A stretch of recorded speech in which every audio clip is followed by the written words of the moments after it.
Welcome to Storytime with Miss Bobbett. Today we are going to read the Greek myth Perseus.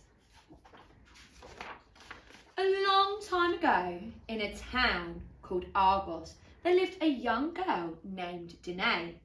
Her parents were the king and queen of the town, and they were very proud of their little girl. Danae liked to skip and play on the steps of the palace as her parents watched on. But King Perseus wasn't happy. He wanted another child, and this time he wanted a boy. King Perseus left his town and travelled across the mountains to speak to the oracle at Delphi.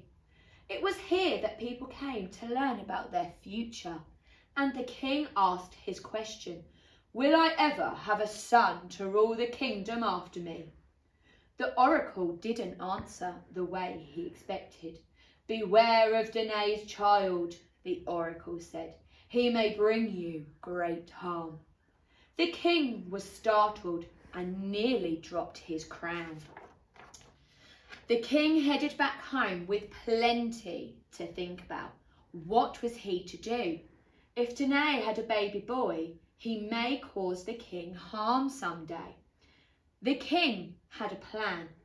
He made a special chamber for Danae and put her inside for safekeeping, tucked away from all the troubles of the outside world.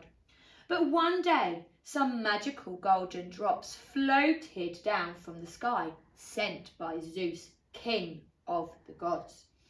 Danae soon realised that a baby was on its way. The king was not happy, not one bit. Danae's beautiful baby boy arrived, and she named him Perseus. But the king was nervous. The oracle said this boy would cause him harm, and he had to find a solution. "How could this happen?" he cried. He was so upset and worried that he made a foolish decision. He ordered a special wooden chest to be built and then placed Danae and Perseus inside. Then, with a heavy heart, he pushed them out to sea, hoping they would float away to a better place. Poor Danae and Perseus. They floated across the bumpy seas until they arrived at an island where the women and men were pulling in their nets full of fish. "Oh heavens, what's this?" said one fisherman called Dictius, as he pulled his net to the edge of the shore. Danae and Perseus peeked out from under the wooden lid when they heard his voice. The kind man took them to his home and asked them to stay. He gave them new clothes, a warm bed, and delicious food.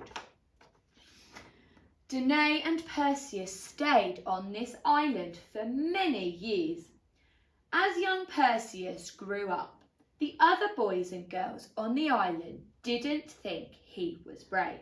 They teased him and said, "Perseus, you are not as brave as us." This made Perseus sad, but he decided to show them just how strong he could be. One day he went to the palace and told the king of the island, Polydectes, that he would travel across the oceans and bring back the head of the fierce Gorgon called Medusa. Oh dear, what had Perseus promised? Could he really do it? But help was at hand. Athena, the guide to the great heroes, offered to help Perseus. She told him to go visit 3 blind women called Graeae. "Ask them a question," she said. Where could he find the nymphs, and who would help him on his journey? Perseus travelled to the Graeae's cave and snuck inside. He tiptoed, and as quickly as a shot, he grabbed their one eye. which they passed around between them to be able to see. They shrieked and shouted for their eye back, but he refused until they told him where the nymphs lived. Eventually, they agreed. Now that Perseus knew where to find the nymphs, he travelled with Athena to meet them. The three nymphs greeted young Perseus and handed him three very special gifts. The first nymph gave Perseus a beautiful sickle sword. The second nymph gave him a pair of winged sandals to help him fly across the oceans. And the third nymph gave him a special bag called a kibyssus, where he could put the scary head of Medusa. Perseus felt like the bravest hero in the world.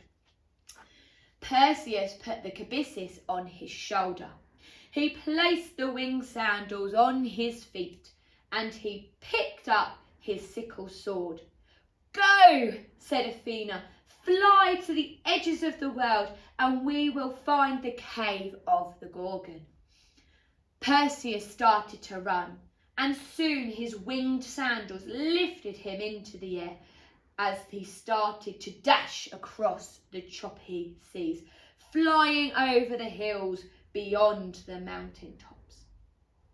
Athena followed, watching and protecting her young pupil, making sure he made no mistakes.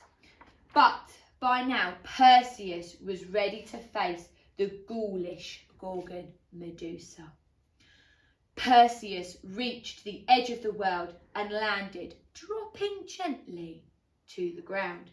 He stood ready to enter the cave.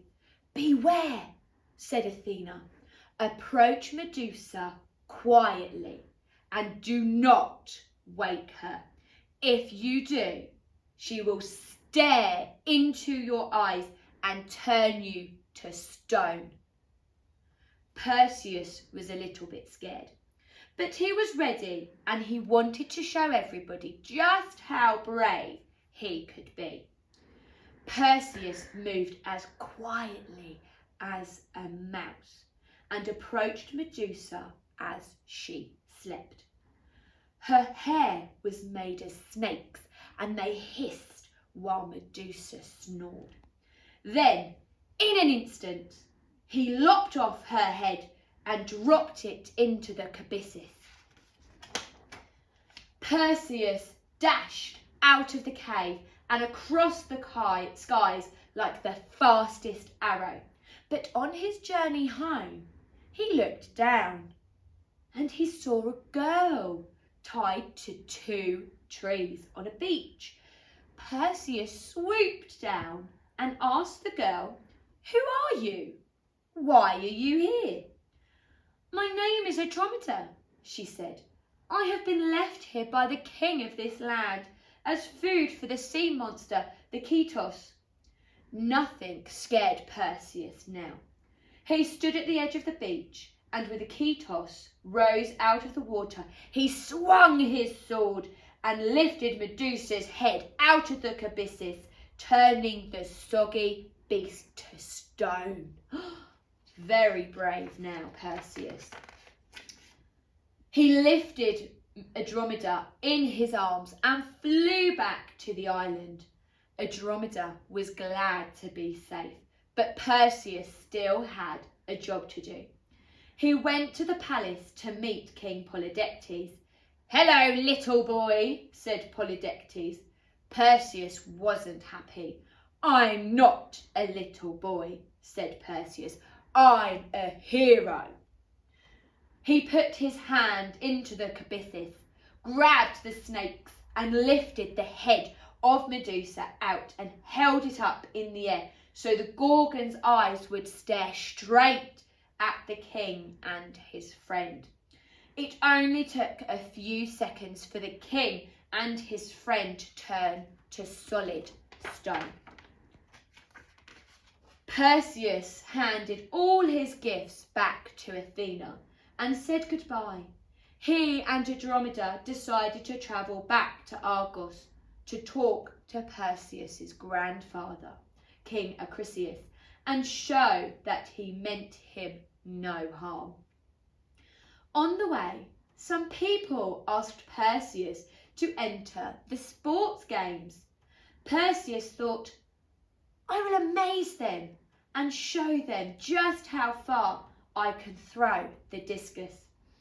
He stood in the middle of the field and threw the discus with all his might, but it slipped out of his hand and flew towards the people standing by. Perseus turned round and saw the discus hit an old man on the head. But the old man was King Perseus, who had come to watch the games. Poor Perseus, he couldn't be king anymore. So Perseus married Andromeda, and they went to live together in the palace. Perseus became king of Argos, and Andromeda became queen, and they lived a long and happy life together. I hope you enjoyed the Greek myth of Perseus. Goodbye.